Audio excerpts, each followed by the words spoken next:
My name is Jake, I'm 18, and this is the story of the night our neighbor, a drug addict, invaded our home and turned our lives upside down. We live in a quiet suburban neighborhood. It's just me, my mom, and my 10-year-old sister Lily. Our house is a small, cozy place, the kind where everyone knows everyone. It always felt safe until that night. It started with small things. Our neighbor Sarah had always been a bit off. She kept to herself mostly, but lately she seemed more erratic. We'd hear shouting from her house at odd hours, and she'd stare at us with this unsettling look. My mom, Emily, a single mother working 2 jobs, tried to be nice to her, thinking she just needed help. But there was something seriously wrong with Sarah. It was a Friday night. Mom had just come home from her shift at the diner, exhausted as usual. She made us dinner, and we all went to bed early. I remember falling asleep to the sound of rain tapping against my window. I felt safe and warm under my blankets. I woke up to a strange noise. At first, I thought it was just the rain, but then I heard it again, a soft creak, like someone was in the house. I glanced at the clock. It was just past 2 a.m. My heart started racing. I sat up and listened, straining to hear over the pounding of my heart. Then I heard it, a whisper. So faint I almost thought I imagined it, but I knew I didn't. Someone was in our house. I quietly got out of bed and grabbed the baseball bat I kept by my door. I tiptoed to Lily's room and peeked in. She was sound asleep, her teddy bear clutched tightly in her arms. I moved towards my mom's room, but as I stepped into the hallway, I saw her. Sarah was standing there, in the middle of the hall, just staring at my mom's door.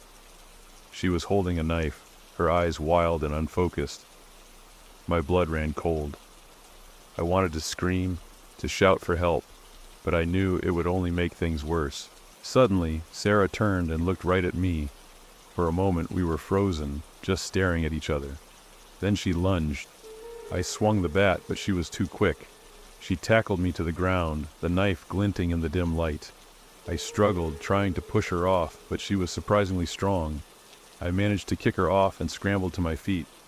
She came at me again, and this time, I wasn't fast enough. She stabbed me in the stomach. The pain was unlike anything I'd ever felt. I screamed, and that's when my mom burst out of her room. My mom, seeing what was happening, grabbed the lamp from her nightstand and smashed it over Sarah's head. Sarah crumpled to the floor, unconscious. My mom dropped to her knees beside me, tears streaming down her face. She was shouting for help, her voice breaking with panic. Lily woke up then, her frightened face peeking out from her bedroom door. "Mommy? Jake?" she whispered, her voice trembling. My mom rushed to her, pulling her into a tight hug, trying to shield her from the horror in the hallway. The police arrived within minutes, but it felt like an eternity. They took Sarah away, and I was rushed to the hospital. I was lucky. The knife had missed any major organs, but I had a long recovery ahead. Sarah was charged with attempted murder and burglary. We found out later that she had been on a bad trip, completely out of her mind. The peaceful neighborhood we once knew was shattered, and we all struggled to feel safe again.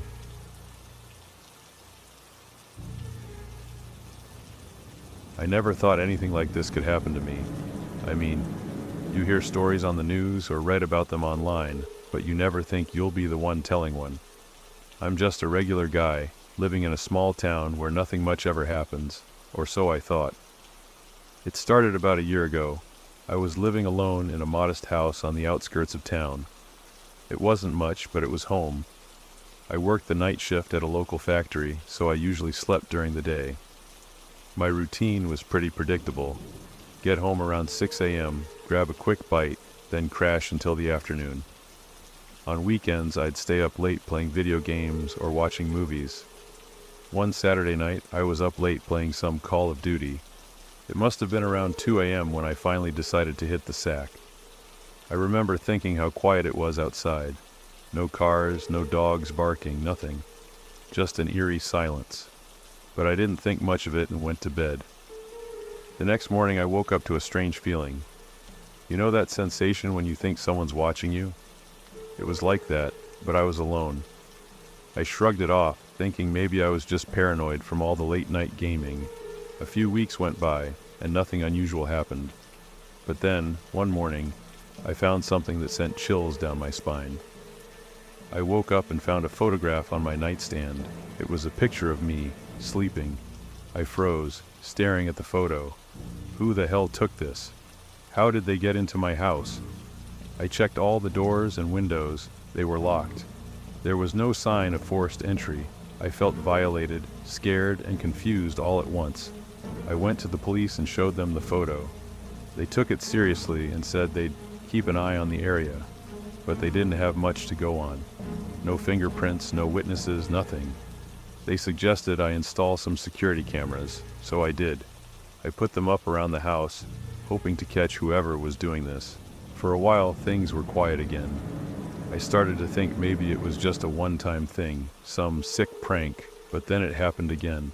Another photo, this time on the kitchen counter. Same thing, me sleeping, but from a different angle. I checked the cameras, but there was nothing. No footage of anyone coming in or out. It was like they just vanished into thin air. I became obsessed with finding out who was doing this. I barely slept, constantly checking the cameras, the locks, everything. I even bought a gun, just in case. But no matter what I did, the photos kept coming.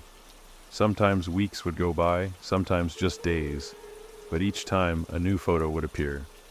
One night, I decided to stay up and see if I could catch the intruder myself. I sat in the dark, clutching my gun, waiting. Hours passed, and I started to doze off. Suddenly, I heard a creak. My heart raced as I strained to listen. Footsteps, barely audible, coming from the hallway. I held my breath, the gun shaking in my hands. The door to my bedroom slowly opened. I could see a shadowy figure standing there, watching me. I wanted to scream, to confront him, but I was paralyzed with fear. He took a step closer, and I could see he was holding something, another photo. He placed it on my nightstand and turned to leave. I finally found my voice and shouted, "Who are you? Why are you doing this?" But he didn't respond. He just walked away, disappearing into the darkness. I waited a few minutes, then jumped up and ran after him. But by the time I reached the hallway, he was gone. The front door was still locked, the windows secure. It was like he had never been there. I called the police again, but they were just as baffled as I was. They checked the cameras, but once again, nothing. It was as if he was some kind of ghost, but I knew he was real. The photos kept coming, each one more disturbing than the last. Sometimes he was closer, sometimes farther away, but always watching. I started sleeping with the lights on, hoping it would deter him, but it didn't. Then, one night, something changed. I woke up to find not just a photo, but a note. It was written in a messy, almost childlike scrawl. It said, "I like watching you sleep." I felt sick to my stomach. This wasn't just some random creep. This was someone who enjoyed tormenting me. I knew I couldn't stay there anymore. I packed a bag and left that night, crashing on a friend's couch. I didn't tell them everything, just that I needed to get away for a while. I moved in with my parents in another state, hoping to leave it all behind. For a few months, things were normal again. I started to relax, thinking maybe it was over. But then, one morning, I woke up to find a photo on my nightstand. My blood ran cold. It was me, sleeping in my new room. He had found me again. I don't know how he does it, or why he picked me. The police still have no answers, and I'm living in constant fear. I never stay in one place for too long, always looking over my shoulder. But no matter where I go, he always finds me.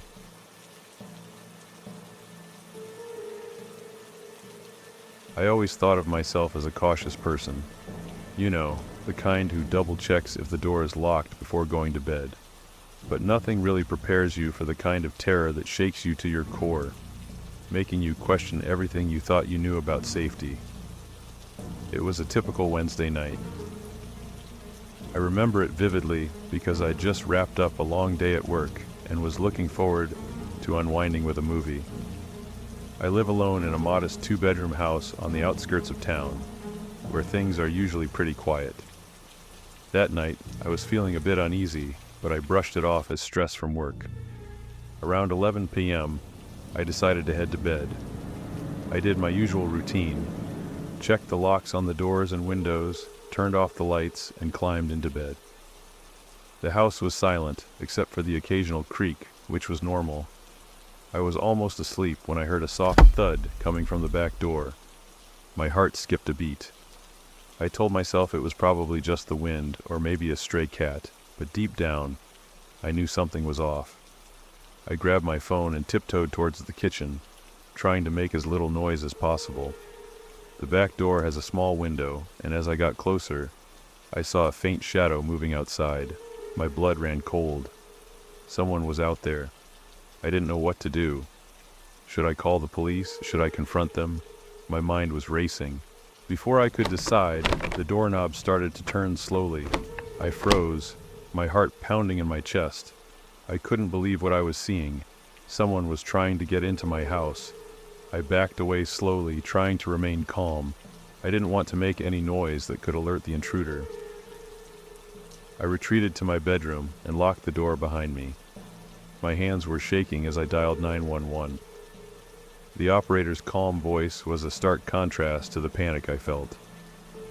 I explained the situation as best as I could, whispering so the intruder wouldn't hear me. The operator assured me that the police were on their way, but it would take at least 10 minutes for them to arrive. I could hear the intruder moving around the house, trying different doors and windows. It was like they were testing my defenses, looking for a weak spot. Every sound made my heart race faster. I didn't know if I could hold out until the police arrived. Then I heard a loud crash. The intruder had broken a window and was inside. I could hear their footsteps, heavy and deliberate, as they moved through the house. I held my breath, praying they wouldn't come to the bedroom. I tried to stay quiet, but my breathing was loud in the silence. The footsteps got closer, and I could see the shadow of the intruder under the bedroom door. They tried the handle, but it was locked. For a moment, I thought I might be safe, but then they started to pound on the door. I could hear the wood splintering under the force of their blows. I didn't know what to do. I felt trapped and helpless. My only option was to hide. I crawled under the bed, trying to make myself as small as possible. The pounding continued, and I could hear the door starting to give way. My mind was racing with thoughts of what they might do if they found me. Suddenly, the pounding stopped. There was a moment of eerie silence before I heard the sound of sirens in the distance. The intruder must have heard them too, because the footsteps retreated, and I heard the back door slam shut. I stayed under the bed, too scared to move, until I heard the police banging on the front door. When they finally came in, I crawled out from under the bed, shaking and on the verge of tears. The officers searched the house and confirmed that the intruder was gone. They found the broken window and the damaged bedroom door, but there was no sign of who had been there. That night changed me. I never thought something like this could happen to me. I installed a security system the very next day and started sleeping with a baseball bat by my bed. The police never caught the intruder, and I never found out what they wanted or why they chose my house. But the fear and the uncertainty linger. Every night, I double-check the locks, and every sound in the dark makes my heart race. I don't know if I'll ever feel truly safe in my own home again. The sense of security I once had is gone, replaced by a constant awareness of how vulnerable I am. And that, I think, is the true horror of it all.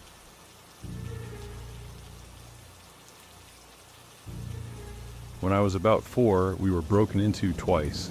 The first time, my grandfather and mom had been grocery shopping. I remember it was a sunny day, and we had just come back with bags full of food. I was excited because I knew there were cookies in one of those bags. As we pulled into the driveway, everything seemed normal. My mom parked the car, and we started unloading the groceries. My grandfather unlocked the front door and held it open while we carried the bags inside. The house felt the same as always, a bit warm and stuffy from being closed up all day. But then, something weird happened. As soon as we stepped inside, we heard a loud bang from down the hallway. It was one of the bedroom doors slamming shut. At first, I didn't think much of it. I was too busy trying to peek into the grocery bags. But my grandfather's reaction was different. His face went pale, and he dropped the bag he was holding. Without saying a word, he sprinted down the hallway toward the bedrooms.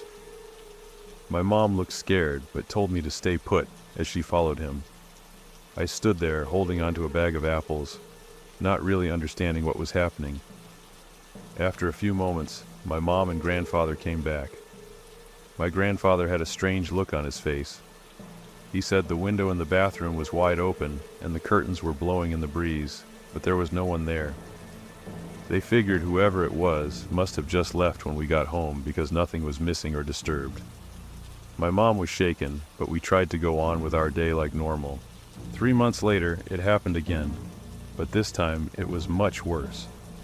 I remember it was around 3 a.m. I was asleep in my room, but my mom woke up to find a man sitting on her bed. He had a knife in his hand. My mom says she was completely frozen, couldn't talk or move. She was absolutely petrified. The man was mumbling something, but she couldn't understand what he was saying.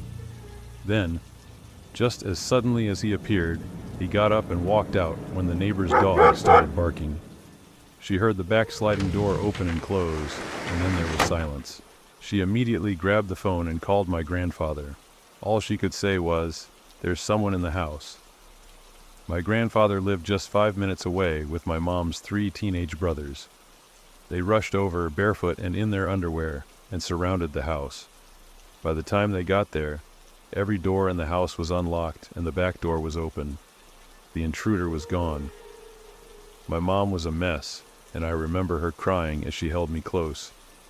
There were muddy footprints in the laundry room under the little window she left open for the cat. Over the next few days, we started finding all the weird things this guy had done while he was in our house. He had shredded a black negligee that was in the laundry basket. He fed the cat and poured her a bowl of milk.